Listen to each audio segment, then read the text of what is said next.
HMP Shotts, Scotland. A high-security prison. A place designed to contain some of the country's most dangerous offenders. But for 7 months, the danger wasn't just behind the bars, it was walking the corridors in uniform. Heather McKenzie. Prison officer. On paper, a guardian of order. In reality, the operator of an illicit supply chain. It started quietly. Small movements. A package passed here. A phone hidden there. But this wasn't chaos, it was choreography. Cocaine. A prescription sleeping pill. An iPhone. SIM cards. Steroids. Contraband chosen not at random, but for maximum value inside the prison economy. Each item moved under the cover of routine duties, shifts, cell checks, corridor walks. On the outside, contacts prepared the drops. Inside, inmate Zach Molly Van made the calls. The packages were stashed in agreed locations, later retrieved when no one was watching. Prison logs showed McKenzie was always on shift when the drops happened. WhatsApp messages, detailed, direct, spelled out her role. This wasn't a slip, not a favor, not a lapse in judgment. This was an organized, sustained breach of the system. When investigators closed in, McKenzie claimed she was manipulated, vulnerable as a single mother, still carrying the weight of an abusive past. The court listened, but the evidence told another story. Planning, precision, profit. The judge rejected her defense, calling her a willing participant. The sentence, 75.5 months, over 6 years. The harshest of the 3 cases. A uniform meant to protect the prison had been turned into a pass for organized crime. And for 7 months, Heather McKenzie ran her operation in plain sight. HMP Lincoln. Prisons are designed to be fortresses of control. Every gate, every search, every procedure exists to keep the line between the inside and the outside intact. But sometimes the line doesn't snap with a loud break. It frays quietly, one thread at a time until it's gone. Emma Webster was one of the people trusted to maintain that line. As a prison officer, her role was clear: monitor, contain, protect. She wasn't there to make friends, to form attachments, or to share herself with those she was guarding. But somewhere in her day-to-day routine, the role blurred. And then it disappeared entirely. Her breach wasn't about money or smuggling.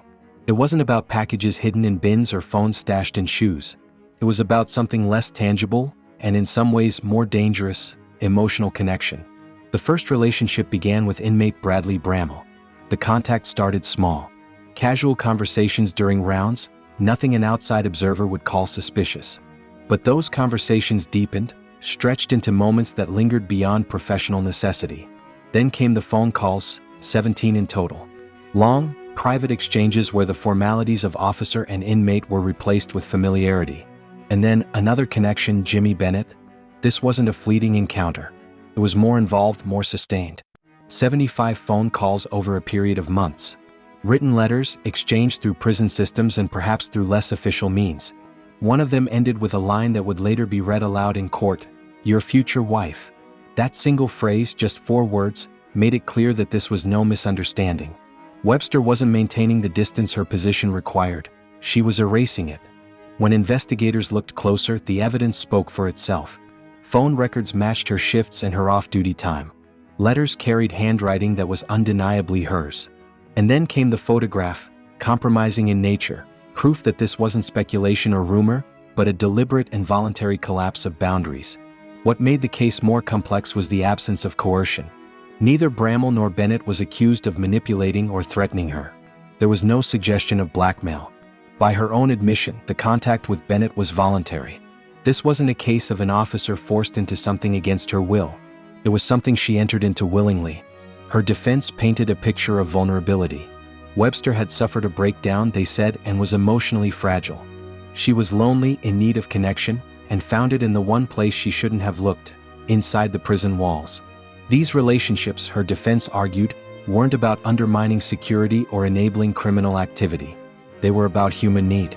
About 2 people, officer and inmate, finding attention and validation in each other. But the court's job wasn't to weigh the depth of her loneliness against the duty of her role.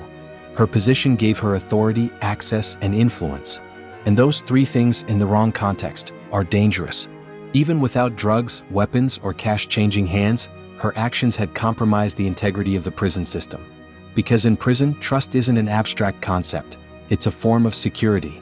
Inmates who know an officer can be swayed by emotion may exploit that vulnerability. Other officers' reputations can be tarnished by association.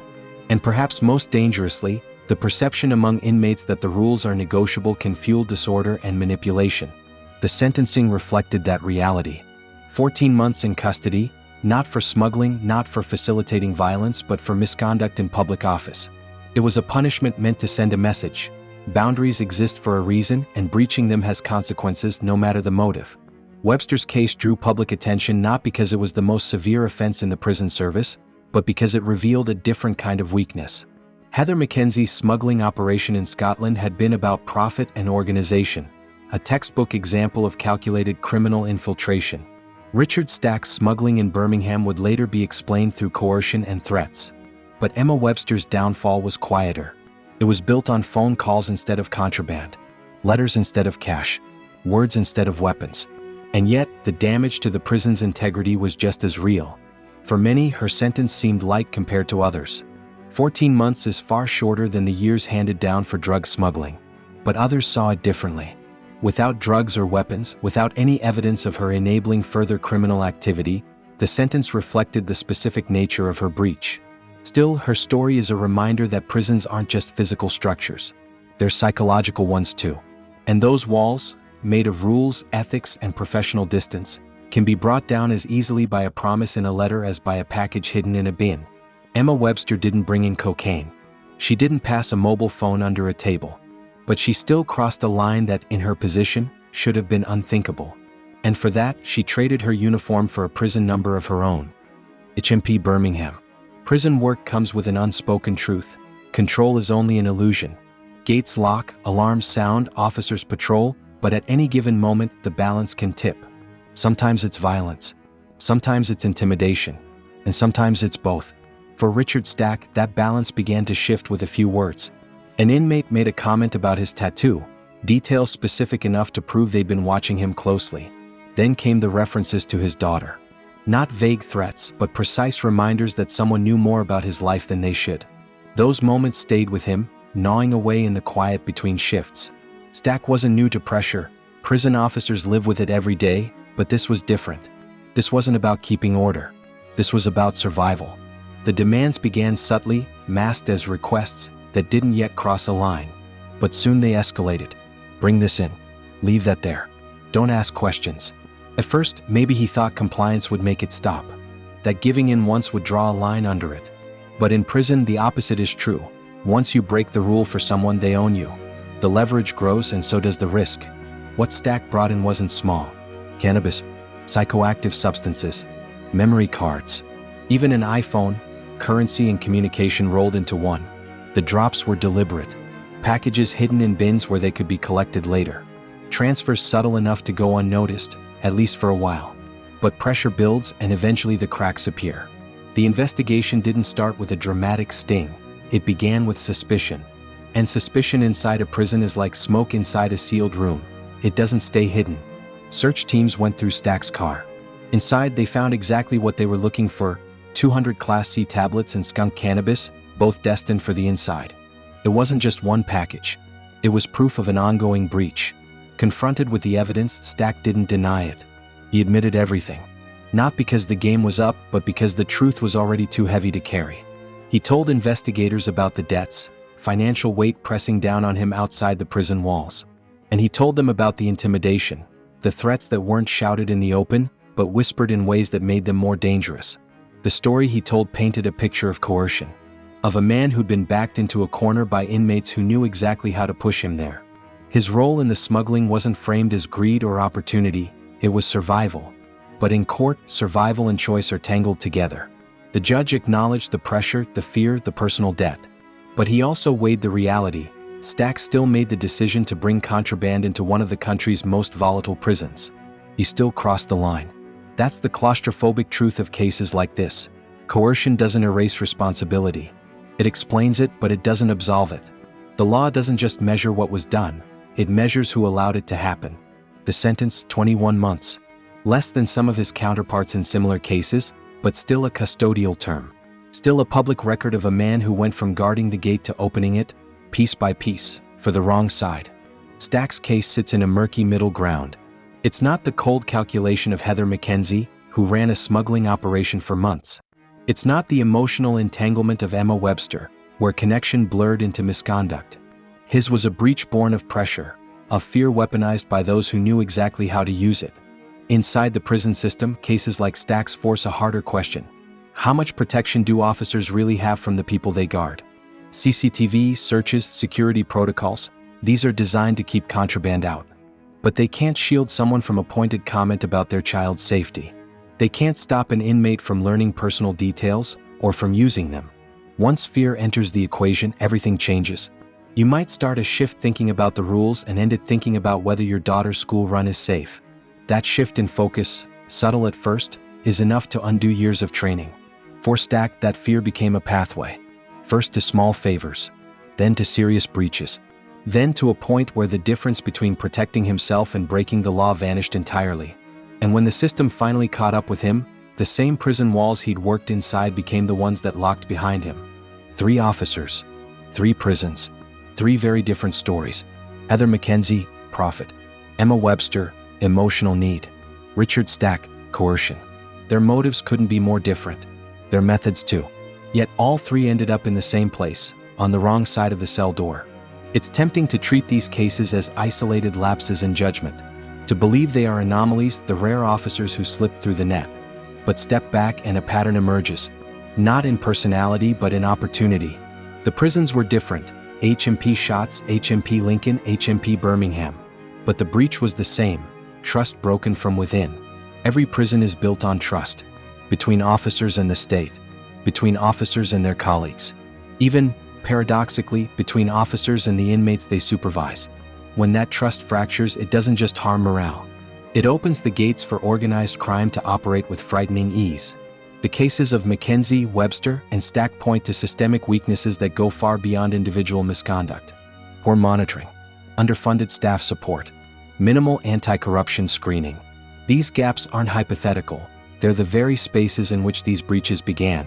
Phones smuggled inside prisons are more than a comfort item. They are command centers. With a single device, an inmate can coordinate drug drops, run fraud operations, intimidate witnesses, and maintain contact with organized networks outside. Every SIM card is a line that connects the prison yard to the streets. And the drugs? Inside prison, they aren't just about addiction. They're currency. They buy protection, they buy loyalty, they buy silence. They fuel debts that can lead to violence, riots, or even murder. Relationships, whether romantic or coerced, are a subtler form of breach. They don't look like weapons, but they compromise security just as effectively.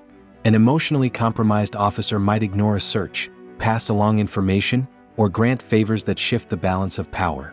These vulnerabilities have been known for years, but knowing isn't the same as fixing. The state's response has been a mix of reforms, tighter vetting processes, more anti-corruption training, closer oversight of staff shifts, greater investment in body scanners and phone detection technology. But here's the problem. Reforms address the last breach, not the next one. Every time a system closes one gap, determined actors find another. The cat-and-mouse dynamic is built into the very structure of prison life. And prisons themselves are under strain. Chronic underfunding leaves officers stretched thin. Morale is low. Mental health support is minimal. High turnover means more agency staff, temporary hires with less time to build resilience against manipulation. In that environment, the line between officer and offender can blur faster than anyone expects. When Heather McKenzie smuggled in her packages, she did it with coordination and planning over 7 months. No one saw it. When Emma Webster wrote "Your future wife" to an inmate, there was no alarm. When Richard Stack smuggled in cannabis under pressure, no safeguard stopped him until the drugs were already in motion. Each of these breaches was possible because the warning signs were either missed or ignored. So, are the reforms enough? On paper, perhaps. In practice, they're playing catch-up against an opponent with all the time in the world. Inmates can watch, test, and wait. And they only need one breach. The system needs to stop them all. The question isn't whether another breach will happen. It's when. And how deep it will cut. Because for all the security protocols, all the locks and cameras, prisons remain human systems. And human systems fail, not with a bang but with a whisper. 3 officers. 3 different prisons. 3 different paths to the same betrayal. They didn't just smuggle in contraband. They smuggled in risk. Risk that grows in the shadows of a system under pressure. The lesson is simple but urgent. If prisons don't close these cracks, someone will use them. And when that happens, the cost isn't just drugs on the inside, it's lives on the line. If you've followed this case, you know the surface never tells the whole story. There's always more beneath it. And if you want to keep seeing the hidden threads behind the headlines, make sure you subscribe, turn on notifications, and stay with us, because the next breach may already be happening.